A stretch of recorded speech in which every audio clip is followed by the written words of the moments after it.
Hello my friends and welcome back. Thank you very much for being with me again today.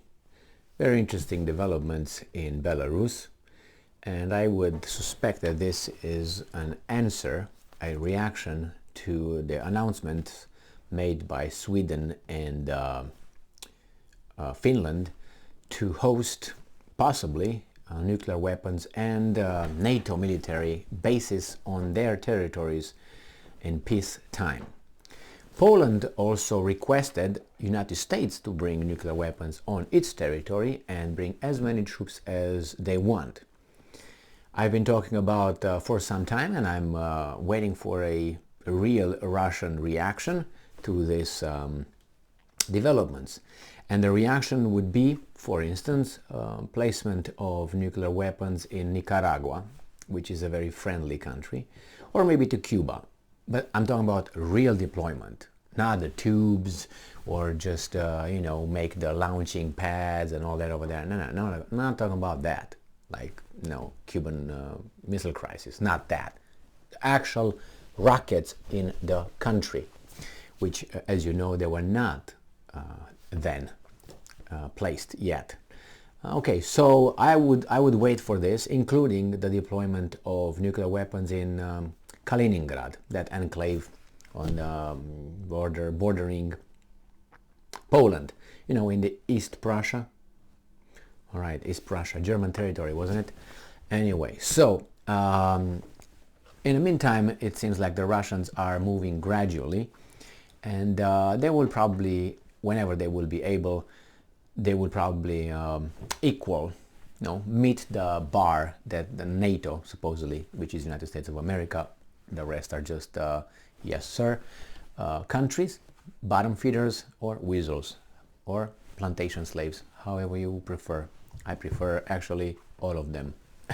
So, this article comes from Ukrainska Pravda, so Ukrainian news outlet, and it's from today, November 2nd, 2022. 3 Russian MiG-31K jets and containers that can store Kinzhal missiles spotted in Belarus. So these are new developments, because otherwise they would have placed this and made a little bit of news whenever it happened. So I think this just happened. 3 MiG-31K interceptor jets of the Russian Air Force, which can carry Kh-47M2 Kinzhal hypersonic missiles, are now deployed at the Mushulishi airfield in Belarus. Source: Faktisk, a Norwegian outlet, and the Belaruski Hajun, an independent Belarusian military monitoring media outlet.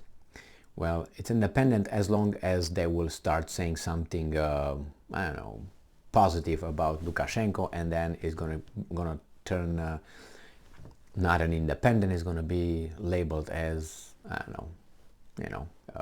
Belarusian-owned, government-owned news outlet. Details: the Norwegian Faktisk has published satellite images of the Machulishi airfield, which were taken by the Planet Labs on 18 and 31st October at 10:41 Kiev time. I'm assuming it's AM. The latest photos show 3 MiG-31K supersonic interceptors, which can carry Kh-47M2 Kinzhal hypersonic air-launched ballistic missiles.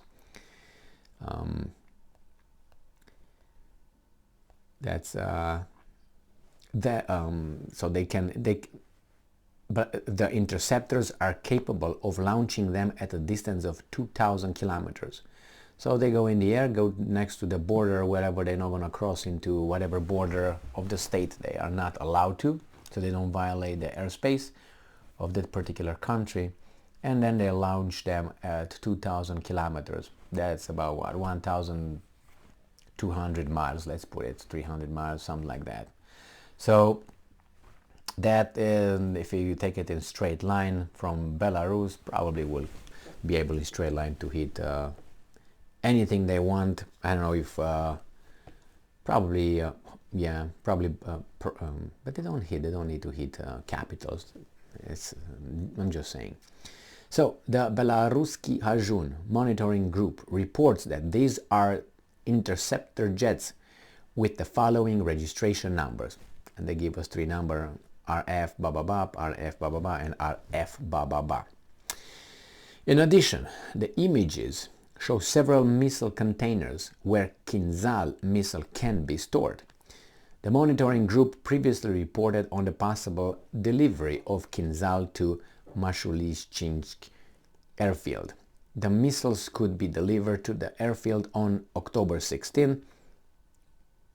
The missile could be delivered to the airfield on October 16 when three Il-76 military transport aircraft of the Russian Air Force arrived in Russia. So this is from November 2nd. So what are these guys talking about here? It also says that 6 Mi-25 helicopters and 2 Mi-8 helicopters of the Air Forces of Belarus were also identified in the photos. I think they made a mistake probably here, because the missiles could be delivered to the airfield on October 16th. That's what they say. Well, so maybe these guys are doing the same thing as they did with the Cuban Missile Crisis. Let me move this way. And when they just show ostensibly their tubes, rocket tubes or missiles tubes on top of the ships, just covered with a tarp so anyone can see them. So in this case, if they really want this to be a secret or something, they could have just covered the jets the normal way. They're tarps that you can cover it and you don't know what's underneath that unless you really see them coming and moving like live or recorded. That's one way, or you put it in some hangars if you really want. Again, those boxes that they talk about, containers where they can have Kinzhal hypersonic missiles, the same way. They have to be right there in the open, so could be blown up. Maybe it's just okay, we're gonna move it here. You see it. We're not gonna tell you what's gonna happen next, but you can get the hint. The thing is, we as humans, we react to fear very much, and the fear of unknown is worse or more exaggerated than the fear of a known situation. So let's say you're about to enter a cage, a dark cage, and you know there's a lion over there. Well, you're afraid, obviously, but you identify the threat, and you can also plan. Because you say, well, lions are like this, maybe if I do this, maybe I can do this, maybe I can do that. You can still plan, but you already have focused. But if you come in, enter a cage and it's dark, and you know, they say, well, over there is a danger for you, very deadly, and you don't know what it is, your brain will try to imagine all kinds of things. That's why when you go in the woods in the middle of the night, as a child or as an adult, you're scared because you don't know what's over there, even though it's nothing, but your imagination starts working. So the imagination, actually your imagination, your own imagination is your enemy, because you create all kind of crazy scenarios. If someone tells you, well, over there just wolves, okay, just wolves. You get focused on that thing. So the same thing here. They just put those things over there. These guys see them, and now they wonder, are those boxes Kinzhal? I don't know, Kinzhal are supersonic. Can they carry nuclear warheads? Yeah. Are those the interceptors? Yeah. Can they carry Kinzhal? Yeah. So it makes them wonder. Well, to a certain extent, obviously, you already know is that MiG is already the Kinzhal, possibly the Kinzhal over there in those boxes. So I'm waiting for, I know that the Russians also deployed in Kaliningrad Kinzhal missiles, so they're over there ready for that, and aircraft capable of carrying those. We'll see. I will find in Nicaragua and in Cuba. I'm waiting for those. Thank you very much for being with me again today. Stay strong, stay smart, look for the truth, and be just.